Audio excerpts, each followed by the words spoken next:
Hello student, कैसे हैं आप। नेक्सस एजुकेशन पॉइंट में आपका स्वागत है। आज हम बात करेंगे MPS 002 अंतर्राष्ट्रीय संबंध, IGNOU university MPS first year के टॉपिक पर अंतर्राष्ट्रीय राजनीति के संबंध में मार्ग यथार्थवादी उपागम बताइए। यानी बच्चों, अंतर्राष्ट्रीय राजनीति के संबंध में मार्गेनथाउ आ जाए या यथार्थवादी उपागम, बात एक ही रहेगी, क्योंकि मार्गेनथाउ जो थे, हंस मार्गेनथाउ, वो यथार्थवाद के समर्थक विचारक थे। तो ये अंतर्राष्ट्रीय संबंध में यथार्थवादी उपागम है क्या, उसके बारे में बात करते हैं। आरंभ से ही अंतर्राष्ट्रीय संबंध एक नीति प्रमुख विषय रहा है। इसकी कोई सर्वमान्य विज्ञान प्रणाली नहीं है, परंतु ये विदेश नीति का विश्लेषण करने और इसका निर्माण करने में सहायता करता है। अंतर्राष्ट्रीय संबंधों पर चिंतन कैसे किया जाए, इस बात पर भी विभिन्न विचारकों ने अनेक उपागम दिए। तो ये जो यथार्थवादी विचारक था, ये एक प्रमुख नीति विषय रहा है और इनकी कोई सर्वमान्य विज्ञान प्रणाली तो नहीं है, लेकिन ये विदेश नीति के विश्लेषण करने में इनके विचार बहुत ही महत्वपूर्ण अपना योगदान देते हैं और अंतर्राष्ट्रीय संबंधों पर चिंतन भी करते हैं। और इन्होंने विश्व राजनीति के अंतर्गत प्रत्येक देश को शक्ति अर्जित करने पर बल दिया और ये इनका मानना ये था कि प्रत्येक देश को अपनी शक्ति के लिए संघर्ष करते रहना चाहिए और विश्व राजनीति में अपने वर्चस्व को बढ़ाना चाहिए।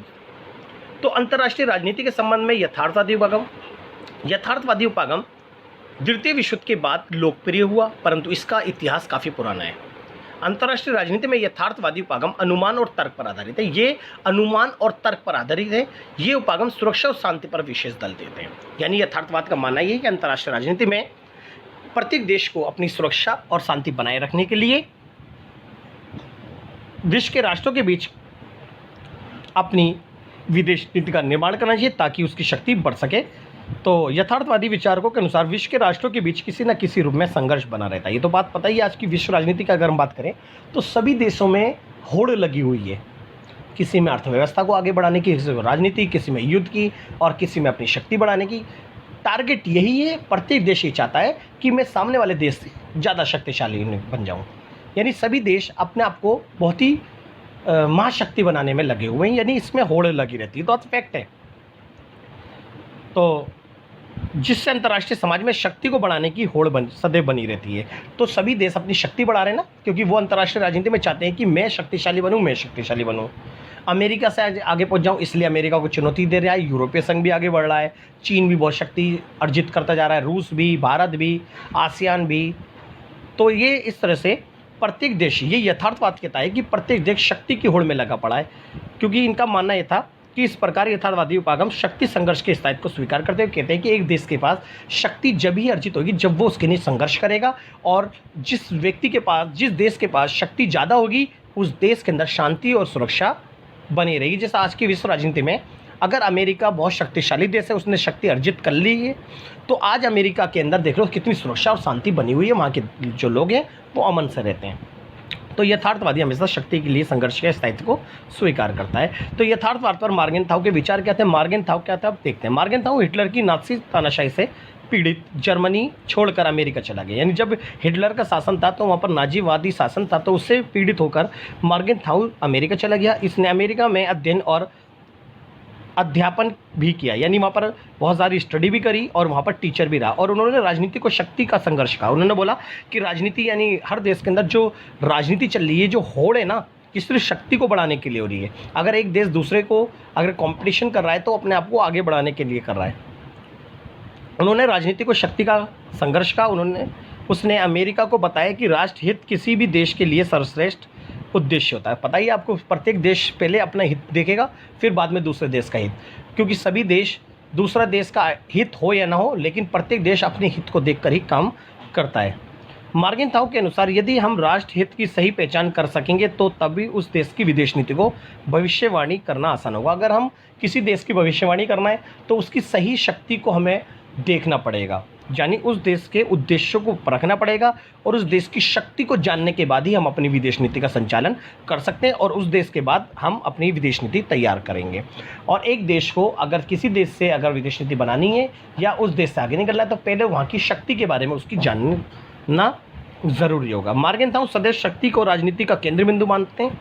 मार्गेनथाउ ने शक्ति की परिभाषा करते हुए लिखा कि ये मनुष्य का अन्य मनुष्य के मस्तिष्क और उसके विभिन्न क्रियाओं पर नियंत्रण होता है। मार्गेनथाउ ये साफ साफ कहते हैं कि अगर देश दूसरे देश पर आक्रमण कर रहा है, तो इसका मतलब ये है कि एक देश का दूसरे देश के लोगों यानी नागरिकों पर, मस्तिष्कों पर अधिकार स्थापित करना। जैसे भारत अंग्रेजों का गुलाम था, तो अंग्रेजों ने यानी ब्रिटेन ने भारत को ही गुलाम नहीं बनाया, बल्कि यहाँ के लोगों के मस्तिष्क को भी जकड़ के रख देता और पूरे नागरिकों को अपने अनुसार चलाया कि उन्होंने कहा कर देना है तो कर दिया, उन्होंने कहा ये करना है तो ये कर दिया, तुम्हें नौकरी नहीं देनी नहीं देनी, आपके साथ भेदभाव करना है ये, आपको पगड़ी नहीं पहननी नहीं पहननी, ये मस्तिष्क को जकड़ लेना होता है। यानी एक साम्राज्यवादी जो शक्ति होती है वो एक तरह से यथार्थवाद का समर्थक है। इसने समस्त राजनीति को शक्ति के लिए संघर्ष माना। मॉर्गेनथाउ ने अपनी पुस्तक राष्ट्रों के मध्य राजनीति के प्रथम भाग में लिखा है कि उसके विचारों को यथार्थवादी इसलिए कहा गया क्योंकि वे इसकी व्याख्या करते हैं कि मानव स्वभाव व्यवहार में कैसा है, शक्ति के लिए संघर्ष, राष्ट्र हित आदि। इस प्रकार यथार्थवादी वास्तविक शक्ति राजनीति पर ध्यान केंद्रित करते हैं और ये शक्ति को बढ़ाने की बात करते हैं। तो बात करते हैं यथार्थवादी सिद्धांत यानी मॉर्गेनथाउ की क्या सिद्धांत है। 6 सिद्धांत है। पहला सिद्धांत, राजनीति पर वस्तुनिष्ठ कानूनों का वर्चस्व होता है और इन कानूनों की जड़ें मानव स्वभाव में होती है। आपको पता ही है कि देश के अंदर 2 कानून होते हैं। एक होते हैं अंतर्राष्ट्रीय यानी वास्तुनिष्ठ कानून, जो कानून आम लोगों पर लगाए जाते हैं ताकि लोग शांतिपूर्ण तरीके से अपने अधिकारों का प्रयोग करें और सभी नियमों में रहकर शांतिपूर्ण तरीके से उपवाद जैसे हिंसा या विरोध ना कर सके, हिंसा या अराजकता ना फैलाए। और दूसरा कानून होता है देश के कानून, जो अंतर्राष्ट्रीय स्तर पर बनाए जाते हैं, जो कि दूसरे देशों से संबंध। इसलिए हम छोटे कानूनों को देश की सीमा यानी देश के बड़े जो विदेश नीति है और मानव स्वभाव उसके ऊपर नहीं थोप सकते। इसका मतलब यह वास्तुनिष्ठ कानून का पालन करके लोग अपने जीवन का आचरण करते हैं।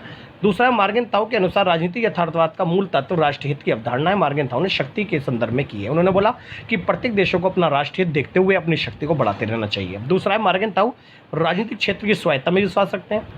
वो कहते हैं कि राजनीतिक क्षेत्र में उनको स्वायत्ता होनी चाहिए प्रत्येक देश को और अपनी शक्ति बढ़ानी चाहिए। नेक्स्ट है, राजनीतिक यथार्थवाद में राष्ट्रहित की कोई निश्चित परिभाषा नहीं है। उसका दावा था कि समकालीन विश्व का अमूल परिवर्तन अंतर्राष्ट्रीय राजनीति की शक्ति के उपयोग से ही संभव है। इनका मानना यह था कि यथार्थवाद में राष्ट्रहित की कोई परिभाषा नहीं है। प्रत्येक देश राष्ट्रहित के लिए सिर्फ अपनी शक्ति संघर्ष को बढ़ाएगा, यानी अंतर्राष्ट्रीय राजनीति की शक्ति को बढ़ाना चाहिए और अपने राष्ट्रहित को ध्यान में रखकर अपनी शांति व्यवस्था को सुनिश्चित करना चाहिए। नेक्स्ट है, यथार्थवाद ये कहता है कि सार्वभौमिक नैतिक नियमों को राज्य की गतिविधियों पर लागू नहीं कर सकते। यानी देश की जो यथार्थवाद का मानना ये है कि जो हमारे जो बेसिकली वास्तुनिष्ठ कानून है उसे हम राज्य की गतिविधियों पर लागू नहीं कर सकते, क्योंकि वो कानून केवल नागरिकों के नहीं है। इसलिए राज्य स्वतंत्र है, सर्वोपरि है। इसलिए राज्य को अपने इच्छानुसार विदेशी कानूनों का निर्माण करना चाहिए और अपनी नीति संचालित करनी। यथार्थवाद किसी राष्ट्र विशेष के नैतिक मूल्यों और शाश्वत सार्वभौमिक नैतिक नियमों में किसी साझी पहचान को स्वीकार नहीं करते, बस अपने अपने देश की रक्षा करें। उपरोक्त यथार्थवादी सिद्धांतों से लगता है कि मॉर्गेनथाउ भी तानाशाही की भांति युद्ध के गौरव की प्रशंसा करता है, क्योंकि इसका मानना है कि अगर देश अपनी शक्ति बढ़ाएगा, अगर कोई भी देश उसके खिलाफ जाता है तो वो अपनी शक्ति के माध्यम से उसे ध्वस्त कर सकता है और अपने देश में शांति व्यवस्था स्थापित कर सकता है। परंतु ये सत्य नहीं है। वे तो विशेष को उस रूप में देखता है कि जैसे ही वे था। मॉर्गेनथाउ शांति का विरोधी नहीं है। वे मानता है कि अंतर्राष्ट्रीय शांति शक्ति संघर्ष के द्वारा ही सुनिश्चित की जा सकती है, क्योंकि आज शक्तिशाली देश से कोई नहीं लड़ना चाहता। अगर हम सभी विश्व के सारे देश अगर शक्ति बढ़ा लेते हैं तो इससे एक दूसरे देश आक्रमण करने से डरेगा, यानी शक्ति संतुलन के सिद्धांत को भी स्वीकार करते हैं, जिससे शांति व्यवस्था बनी रहेगी। अब यथार्थवाद की मान्यता है किसी देश का हित इस पर आधारित है कि उसने प्रादेशिक आर्थिक और राजनीतिक सांस्कृतिक प्रभाव में वृद्धि के लिए प्रयास करें। यानी प्रत्येक देश का हित है कि वो अपने सामाजिक आर्थिक राजनीतिक गतिविधियों को बढ़ाए और उसमें शक्ति में वृद्धि करें। सभी राजनेता अपने राष्ट्रीय हित से प्रेरित होते हैं। अपने हितों की वृद्धि के लिए राज्य अपनी शक्ति का प्रयोग करते हैं। अतः यथार्थवाद के अनुसार प्रत्येक देश की विदेश नीति उसकी शक्ति से निर्धारित की जाती है।